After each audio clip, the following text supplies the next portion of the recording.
Hello बच्चों, welcome to the new lecture of light.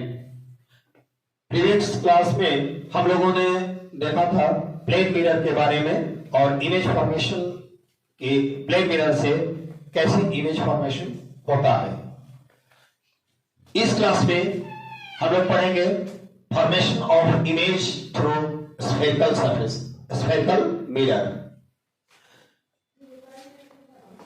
मैं topic पर आने से पहले मैं आप लोगों के सामने कुछ टर्म्स रखना चाहता हूं जो लाइट चैप्टर के लिए और स्फेरिकल मिरर के लिए बहुत ही इंपॉर्टेंट है। बगैर इन टर्म्स को अच्छे से समझे हम लोग लाइट को समझ नहीं सकते। जितना भी फंक्शन होता है मिरर के द्वारा या लेंस में, उसमें हम लोग रे डायग्राम के द्वारा ही समझते हैं और रे डायग्राम तभी समझ में आएगा जब इससे रिलेटेड कुछ टर्म्स को अच्छे से हम समझ पाए। तो सबसे पहले हम लोग कोशिश करते हैं समझने के लिए कि कंपोनेंट ऑफ स्फेरिकल मिरर। एक एक टर्म बहुत ही आसानी से समझने का प्रयास करेंगे और मुझे पूरा विश्वास है कि आप बिल्कुल ही समझ जाएंगे, इसमें कोई डाउट नहीं रह जाएगा। बस स्टेप बाय स्टेप पेशेंस बनाए रखें, हम लोग देखते हैं। चलिए, कंपोनेंट ऑफ स्फेरिकल मिरर। एक बार मैं याद दिला दूं कि स्फेरिकल मिरर क्या है। तो ऐसे मिरर जिसकी रिफ्लेक्टिंग सरफेसेस, ऐसे मिरर्स जिनके रिफ्लेक्टिंग सरफेस किसी स्फीयर के एक पार्ट हो। जैसे हमने यहां पर एक स्फेरिकल मिरर ये बनाया है एक्स वाई, एक्स वाई, एक एक्स वाई एक स्फेरिकल मिरर है जो कि हम एज्यूम कर सकते हैं कि ये एक पार्ट होगा। ऐसे हमने ड्रॉ किया है स्फीयर पूरा कि इस स्फीयर का एक पार्ट हो सकता है। तो इस मिरर को हम स्फेरिकल मिरर कर सकते हैं। ठीक है। अब बात उठती है कि स्फेरिकल मिरर क्या एक ही तरह के हैं या और भी हो सकते हैं इसके टाइप। तो हाँ, एक दो तरह के हो सकते हैं। एक तो स्फेरिकल मिरर वो होगा जिसमें जो मिरर में लेप लगाते हैं वो बाहर से लेप लगाए और किसी में अंदर से लगाए। अगर लेप बाहर से लगाएंगे तो हमारा रिफ्लेक्टिंग सरफेस अंदर की ओर होगा। गौर करते हैं, जिस मिरर में लेप लगाएंगे बाहर से तो उसकी रिफ्लेक्टिंग सरफेस अंदर से होगी और इसको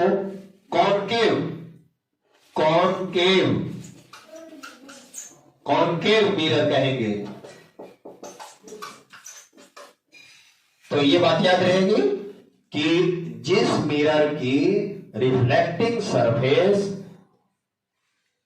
अंदर की ओर धसी हुई हो, अंदर की ओर कर्व हो, तो उसे हम कॉनकेव मिरर कहेंगे। और जिस मिरर की रिफ्लेक्टिंग सरफेस बाहर की ओर उठी हुई हो, जैसे कि हम यहां एक आपको ड्रॉ कर दे रहे हैं, इसमें लेप लगाने का जो काम है वो अंदर की ओर हुआ है और रिफ्लेक्टिंग सरफेस जो है उठी हुई है, तो ये मिरर कॉन्वेक्स कहलाएगा। कॉन्वेक्स, नाम से याद रहेगा। कॉनकेव, केव मतलब गुफा होता है, अंदर की ओर दशा हुआ, तो ये हो जाएगा कॉनकेव और ये हो जाएगा कॉन्वेक्स। तो इस तरह से आप समझ जाएंगे कि मिरर, स्फेरिकल मिरर दो तरह के, एक कॉनकेव मिरर और दूसरा कॉन्वेक्स मिरर। अब हम इस तरह कंपोनेंट के बारे में जानते हैं कि मिरर में हमको कौन कौन से कंपोनेंट हो सकते हैं, इसके क्या अंग हो सकते हैं।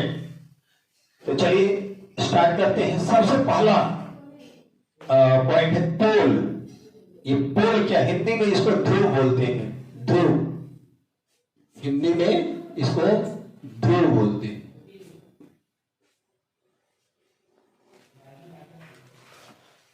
पोल ये क्या है, जो हमारा मिरर है, स्फेरिकल मिरर, उसका ठीक बीच वाला पॉइंट, ऐसे ये मिरर है तो इसका बीच वाला पॉइंट यहां देखिए, इस जगह पर हम नाम दे दे रहे हैं P, और यही कहलाएगा पोल, यानी centre of the mirror, centre of the spherical mirror is called पोल।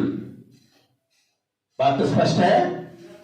अगर ये हम यहां कॉन्वेक्स मिरर लिए हैं तो इसमें इसका सेंटर मान लेते हैं, यहां सेंटर है, दोनों ओर के बीच में सेंटर यहां है, तो ये हो गया पोल।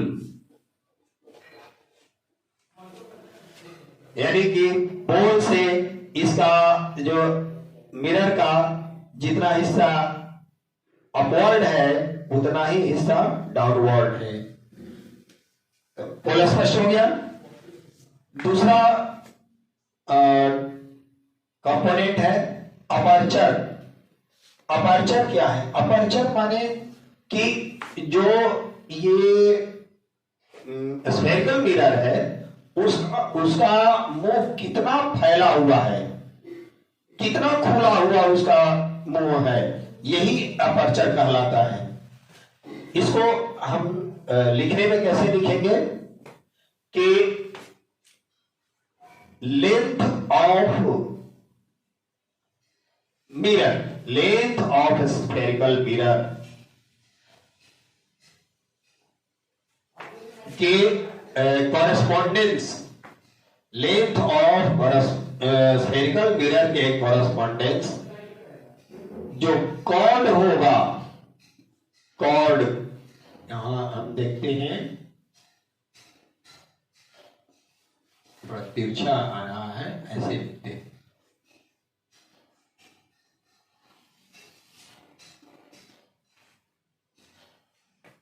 ठीक नहीं बना।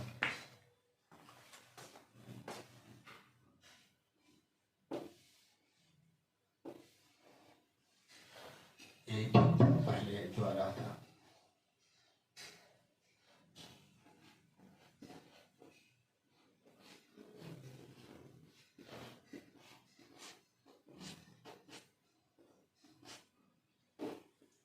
ये जिस स्फीयर का एक हिस्सा है, अगर ये सर्कल जैसा दिख रहा है तो सर्कल के एंड पॉइंट को, यानी एंड पॉइंट को जब हम मिला देते हैं तो इस तरह से जो कॉर्ड बना, ये कॉर्ड के लेंथ को अपर्चर बोलते हैं। स्फेरिकल मिरर के दो अपोजिट एंड को अगर हम मिला देते हैं तो उसके लेंथ को, इस कॉर्ड के लेंथ को अपर्चर बोलते हैं। अपर्चर समझ में आ गया कि एक्स वाई हमारा अपर्चर हुआ, एक्स वाई,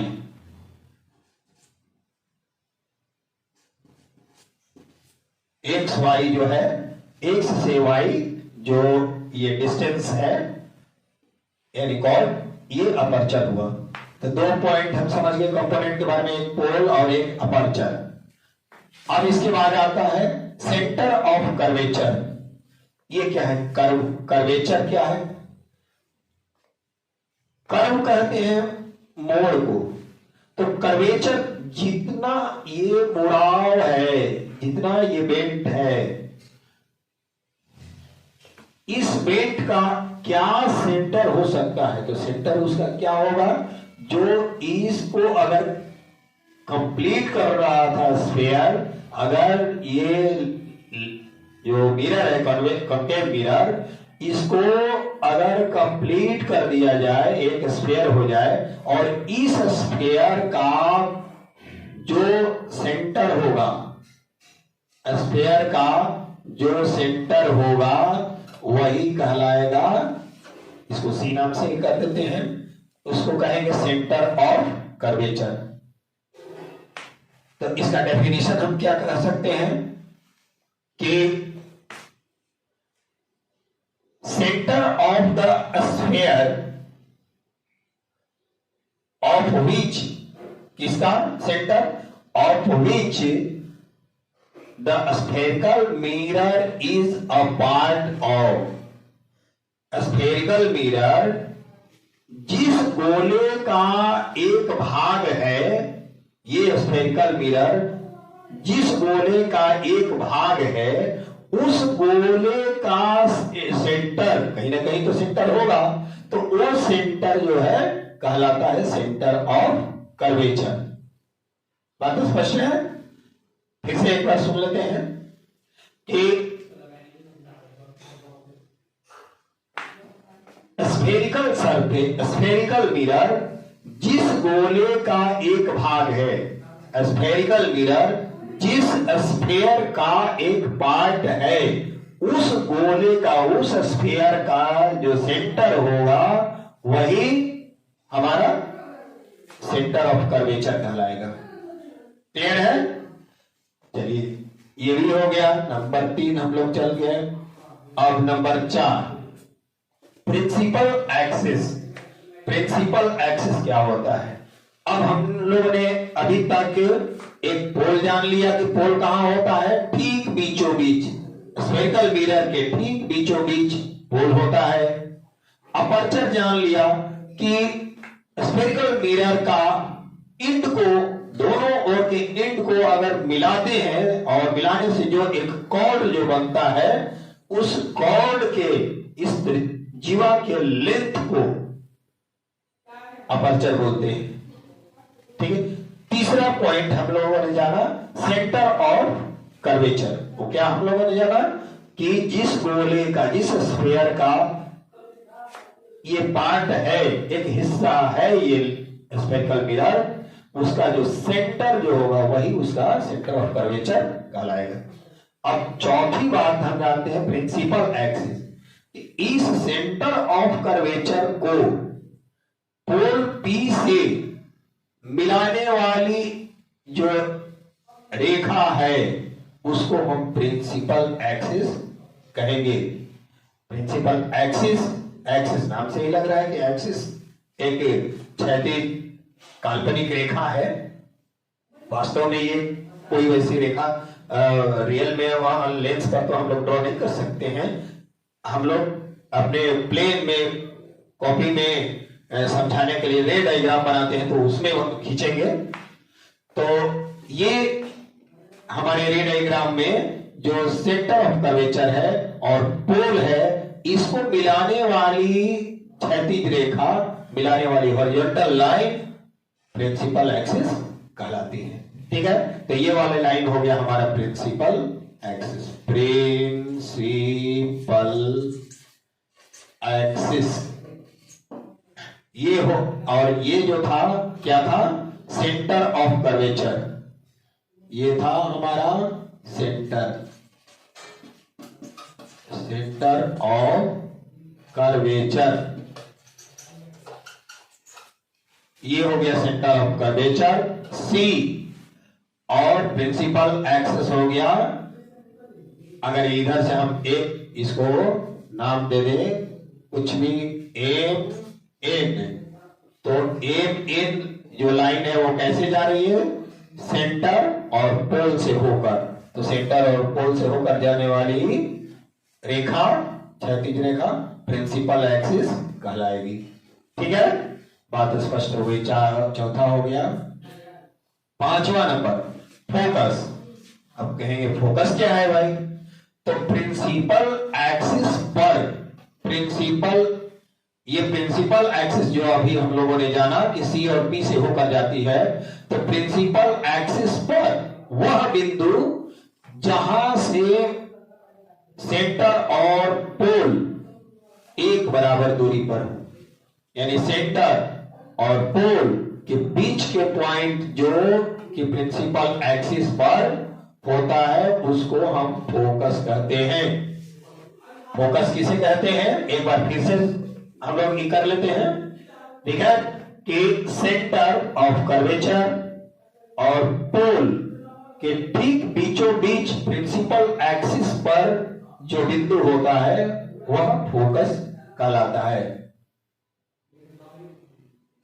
यानी प्रिंसिपल एक्सिस का वह बिंदु जो सेंटर और पोल के ठीक बीच में हो। स्पष्ट है?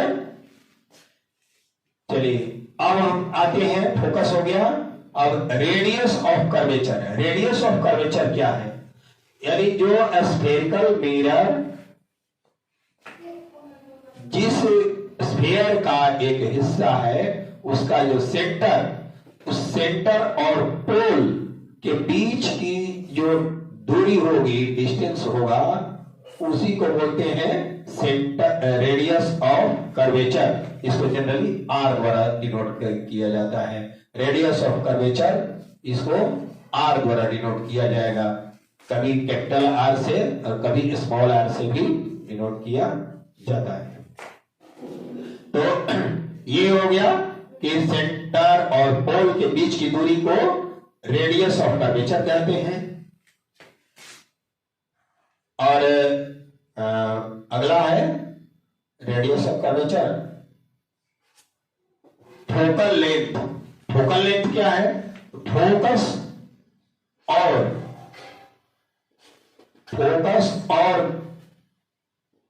पोल के बीच का जो डिस्टेंस होगा वो फोकल लेंथ कहलाता है। अब सीधी सी बात है कि क्या इन दोनों में क्या रिलेशन होगा भाई? जब हम लोगों ने पीछे इसके डेफिनेशन में, फोकस के डेफिनेशन में हमने कहा था कि प्रिंसिपल एक्सिस पर स्थित वह बिंदु जो सेंटर और पोल के ठीक बीच में हो उसको फोकस कहते हैं। तो फोकल लेंथ आपको पोल से फोकस की दूरी को फोकल लेंथ कहेंगे। ठीक है। अच्छा, फोकस के डेफिनेशन में एक बात और भी कहा जा सकता है जो कि आगे कहना ज्यादा उचित होगा कि दरअसल इससे जितनी भी इस प्रिंसिपल एक्सिस के पैरेलल लाइट रेज इंसिडेंट होगी स्फेरिकल मिरर पर, वो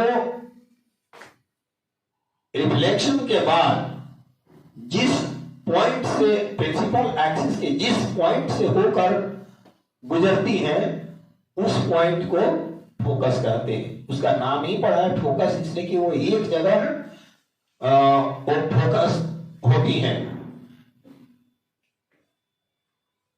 स्फेरिकल मिरर के पैरेलल आने वाली लाइट रेज रिफ्लेक्शन के बाद जिस पॉइंट पर कन्वर्ज होती है उस कन्वर्जिंग पॉइंट को फोकस कहा जाता है। ये दूसरी डेफिनेशन हो गई। पहला डेफिनेशन में हमने पहले देखा था कि सेंटर और पोल के बीच की का वह बिंदु जो कि प्रिंसिपल एक्सिस पर होता है वह फोकस कहलाता है। और रे डायग्राम के हिसाब से एक और डेफिनेशन हम लोगों ने क्या देखा है कि प्रिंसिपल एक्सिस के पैरेलल आने वाली सभी लाइट रेज रिफ्लेक्शन के बाद जिस पॉइंट से पर कन्वर्ज होती हैं, एक जगह मिलती हैं, एक जगह इंटरसेक्ट होती हैं, तो उस पॉइंट को फोकस कहते हैं। एक्चुअल में ये जितनी भी सारी पैरेलल लाइट रेज हैं वो केवल एक पॉइंट पर कन्वर्ज नहीं होती हैं, वो स्लाइटली थोड़ा इर्द गिर्द उसके नियर अबाउट वो फोकस होती रहती है, एक तरह से प्लेन बन जाता है और उस प्लेन को फोकल प्लेन कहा जाता है। तो आप लोग अभी तक क्या क्या समझ गए? सबसे पहले हम लोगों ने पोल देखा, पोल यहां P, दूसरा अपर्चर जो स्फेरिकल मिरर का जितना बड़ा मुंह होता है उसके दोनों एंड पॉइंट को मिलाने वाली कॉर्ड के लेंथ को अब अपर्चर बोलते हैं। थर्ड वन हम लोगों ने देखा था सेंटर ऑफ कर्वेचर, कि जिस गोले का भाग होता है स्फेरिकल मिरर उसका सेंटर ऑफ कर्वेचर कहलाता है। ठीक है, अगला पॉइंट हम लोगों ने देखा प्रिंसिपल एक्सिस, सेंटर और पोल को मिलाने वाली हॉरिजॉन्टल लाइन प्रिंसिपल एक्सिस कहलाती है। अगला फोकस है कि प्रिंसिपल एक्सिस पर स्थित वह बिंदु जहां जो सेंटर और पोल के ठीक बीच में स्थित हो वो फोकस कहलाता है। या इसका डेफिनेशन एक और हम लोगों ने दिया था कि पैरेलल इंसिडेंट रेज रिफ्लेक्शन के बाद जिस पॉइंट पर कन्वर्ज होती है वह पॉइंट फोकस कहलाता है। अब इसके आगे है radius of curvature. Radius of curvature ये डिस्टेंस से रिलेटेड है कि सेंटर और पोल के बीच का जो डिस्टेंस होगा, सेंटर और पोल के बीच का जो डिस्टेंस होगा वो रेडियस ऑफ कर्वेचर कहलाता है। एक बात मैं और भी कह दूं कि जितना भी डिस्टेंस हम लोग मेजर करते हैं वो सारा डिस्टेंस पोल से ही मेजर करते हैं, पोल से स्टार्ट करते हैं मेजर करना। अगर पोल से सेंटर का डिस्टेंस मेजर करेंगे तो इस तरह इस डायरेक्शन में आएंगे और ये डिस्टेंस r कहलाता है, रेडियस ऑफ कर्वेचर। अगला पॉइंट हम लोगों ने फोकल लेंथ देखा।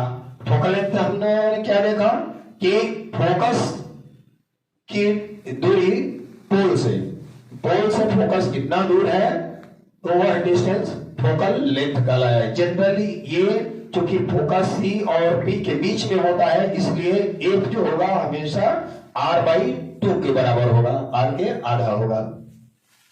और अगला रिलेशन का भी हम लोगों ने डिस्कशन अभी कर ही लिया कि relation between radius of curvature and focal length क्या हुआ। हम लोगों ने देखा कि जो रेडियस ऑफ कर्वेचर है वो दुगना होता है फोकल लेंथ का।